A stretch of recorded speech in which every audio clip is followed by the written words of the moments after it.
Formulate governmental policies. എന്തിനാണ് public administration എന്ന് വെച്ച് കഴിഞ്ഞാൽ ഫോർമുലേറ്റ് ഗവൺമെൻറ്റൽ പോളിസീസ്. ഒന്നാമത്തത് ഗവൺമെൻറ് പോളിസികൾ ഉണ്ടാക്കാൻ വേണ്ടിയിട്ടാണ്. രണ്ട്, ensure welfare on the people, ജനങ്ങളുടെ വെൽഫെയർ ഉറപ്പുവരുത്താൻ വേണ്ടിയിട്ടാണ്. ഓക്കെ. രണ്ടാമതായിട്ട് പബ്ലിക് അഡ്മിനിസ്ട്രേഷൻ എന്തിനാ എന്നത് ചോദിച്ചു കഴിഞ്ഞാൽ രണ്ടാമതായിട്ട് ജനങ്ങളുടെ വെൽഫെയർ. മൂന്നാമതായിട്ട് find out solution to public issues. Public ഇഷ്യൂസിന് അപ്പോൾ അതിൽ നമ്മൾ ഷോർട്ടായിട്ട് പഠിച്ചാൽ മതി. ഒന്ന് പോളിസീസ്, രണ്ട് വെൽഫെയർ, മൂന്ന് പബ്ലിക് ഇഷ്യൂസ്. അതായത് പബ്ലിക് ഇഷ്യൂസിന് സൊല്യൂഷൻ കണ്ടെത്തുക. പബ്ലിക് ഇഷ്യൂസിന് പറഞ്ഞാൽ സാമൂഹിക പ്രശ്നങ്ങൾക്ക് എന്ത് ചെയ്യുക, സൊല്യൂഷൻ കണ്ടെത്തുക. കോടതികളും മറ്റുമൊക്കെ ഉണ്ടല്ലോ. അപ്പോൾ ഇതൊക്കെ പബ്ലിക് അഡ്മിനിസ്ട്രേഷൻ്റെ ഭാഗമാണ്. ഈ കോടതി, അതുപോലെ തന്നെ നമ്മളെ ഓഫീസുകൾ മുഴുവൻ, പഞ്ചായത്ത് ഓഫീസ്, വില്ലേജ് ഓഫീസ്, ഇങ്ങനെയുള്ള എല്ലാം പബ്ലിക്കായിട്ടുള്ള ജനങ്ങളെ മൊത്തം അഡ്മിനിസ്ട്രേറ്റീവ് ഭരിക്കുന്ന ബോഡികൾ മൊത്തം ഇതിൽ പെടും. നമ്മൾ ഈ പബ്ലിക് അഡ്മിനിസ്ട്രേഷൻ എന്നുള്ള കാറ്റഗറിയിൽ പെടും. അപ്പോൾ അവർ ചെയ്യുന്ന എന്തിനാണ് അവർ എന്നുള്ള സിമ്പിളായിട്ടുള്ള ചോദ്യത്തിന് ഉത്തരമാണിത്. പിന്നെ നാലാമതായിട്ട് provide goods and services. Goods services provide ചെയ്യുന്നു. നമുക്ക് റേഷൻ കടകളുണ്ട്, ഗുഡ്സ് സർവീസ് പ്രൊവൈഡ് ചെയ്യുന്നു. അപ്പോൾ നാലും അങ്ങനെ പഠിച്ചാൽ മതി. പോളിസീസ്, രണ്ട് വെൽഫെയർ, മൂന്ന് പബ്ലിക് ഇഷ്യൂസ്, നാല് goods and services. Next Indian civil service. അതിൽ 3 കാറ്റഗറിയാണുള്ളത്. എല്ലാവർക്കും അറിയുന്ന സംഭവം തന്നെ ആയിരിക്കും. ഒന്ന് റിവിഷൻ എന്നുള്ളവർക്ക് പറഞ്ഞുതരാം. ഇന്ത്യൻ സിവിൽ സർവീസിൽ 3 തരത്തിലാണ് ആളുകളെ തിരഞ്ഞെടുക്കുന്നത്. മൂന്ന് ബോഡിയിലേക്കാണ് തിരഞ്ഞെടുക്കുന്നത്. ഒന്ന് all India services, 2 central services, 3 state services. സിമ്പിളായിട്ട് അറിയാം. ഓൾ ഇന്ത്യ സർവീസ് റിക്രൂട്ട് ചെയ്യുന്നത് നാഷണൽ ലെവലിലാണ്. സെൻട്രൽ സർവീസ് ആണെങ്കിൽ റിക്രൂട്ട് ചെയ്യുന്നത് നാഷണൽ ലെവലിൽ തന്നെയാണ്.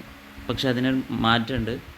എന്താണ്? സെൻട്രൽ ഡിപ്പാർട്ട്മെൻറ്റിൽ മാത്രം, സെൻട്രൽ ഗവൺമെൻറ്റൽ ഡിപ്പാർട്ട്മെൻറ്റിൽ മാത്രമാണ് അവർ വർക്ക് ചെയ്യുന്നത്. പക്ഷേ ഓൾ ഇന്ത്യ സർവീസ് അങ്ങനെയല്ല. സെൻട്രലോ അല്ലെങ്കിൽ സ്റ്റേറ്റ് സർവീസിലോ വർക്ക് ചെയ്യും. അപ്പോൾ നമ്മൾ ഓൾ ഇന്ത്യ സിവിൽ സർവീസിൽ പെട്ടതാണ് നമ്മൾ IAS, IPS. ഇവരൊക്കെ എന്താണ് അതിനുദാഹരണമാണ്. അവർ നമ്മുടെ സംസ്ഥാനങ്ങളിലും വർക്ക് ചെയ്യും, സംസ്ഥാന തലത്തിലും വർക്ക് ചെയ്യും, രാജ്യതലത്തിലും വർക്ക് ചെയ്യും. ഇപ്പോൾ കളക്ടർമാരൊക്കെ ഉണ്ടല്ലോ നമ്മുടെ നാട്ടിൽ വന്നിട്ട് വർക്ക് ചെയ്യുന്നു. ഇത് ഓൾ ഇന്ത്യ സർവീസ് നാഷണൽ ലെവലിലാണ് അവരെ തിരഞ്ഞെടുക്കുന്നത്, പക്ഷേ ഇവിടെ വന്നിട്ട് വർക്ക് ചെയ്യുന്നു.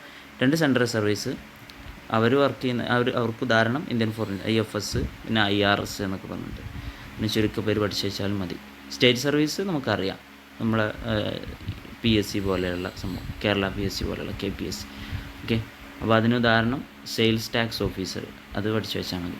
അപ്പോൾ ഇങ്ങനെ ഈ 3 or 4 ഒക്കെ തന്നിട്ട് അതിൽ നിന്ന് ഒറ്റപ്പെട്ടത് കണ്ടെത്താൻ പറയും. അതും നിങ്ങൾ മനസ്സിലാക്കി വെക്കണം. നെക്സ്റ്റ് ചോദ്യം, ഗവേണൻസിൻ്റെ ബെനിഫിറ്റ്സ്. എന്താണ് ഗവേണൻസ് എന്ന പോയിൻറ്റ്സ് നിങ്ങൾ മനസ്സിലാക്കി വെക്കണം. ഇലക്ട്രോണിക് ടെക്നോളജി ഉപയോഗിച്ചിട്ട് അഡ്മിനിസ്ട്രേഷൻ നടത്തുക.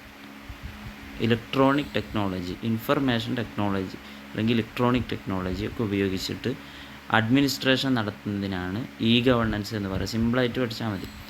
പിന്നെ അതിന് ഉദാഹരണമായിട്ട് പഠിക്കാൻ ഏറ്റവും നല്ലത് നമ്മളെ ഓൺലൈൻ സ്കോളർഷിപ്പിന് അപേക്ഷിക്കുക, അല്ലെങ്കിൽ ഓൺലൈൻ ഡെത്ത് സർട്ടിഫിക്കറ്റ്, അല്ലെങ്കിൽ ബർത്ത് സർട്ടിഫിക്കറ്റ്, അങ്ങനെയുള്ള സർട്ടിഫിക്കറ്റുകൾ പ്രൊവൈഡ് ചെയ്യുന്നു. ഇതൊക്കെ ഗവേണൻസിൻ്റെ ഭാഗമായിട്ട് ചെയ്യുന്നു.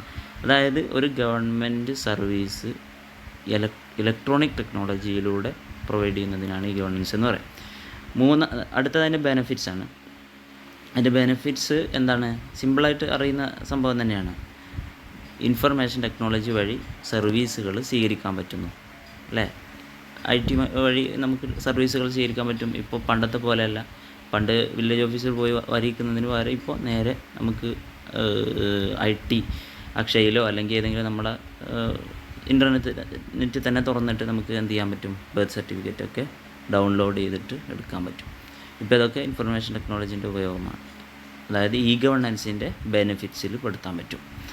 രണ്ടാമതായിട്ട് ഓഫീസിൽ പോയി നിന്ന് കാത്തു നിൽക്കേണ്ട ആവശ്യമില്ല.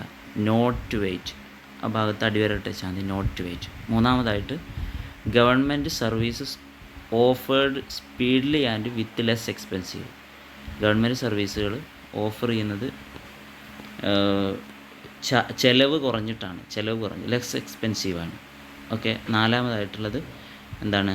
ക്വാളിറ്റിയുള്ള സർവീസ് കിട്ടും. ഏതെങ്കിലും ലോക്കൽ സർവീസ് അല്ല, നല്ല സർവീസ് കിട്ടും എന്നതാണ് ഇതിൻ്റെ മെച്ചം.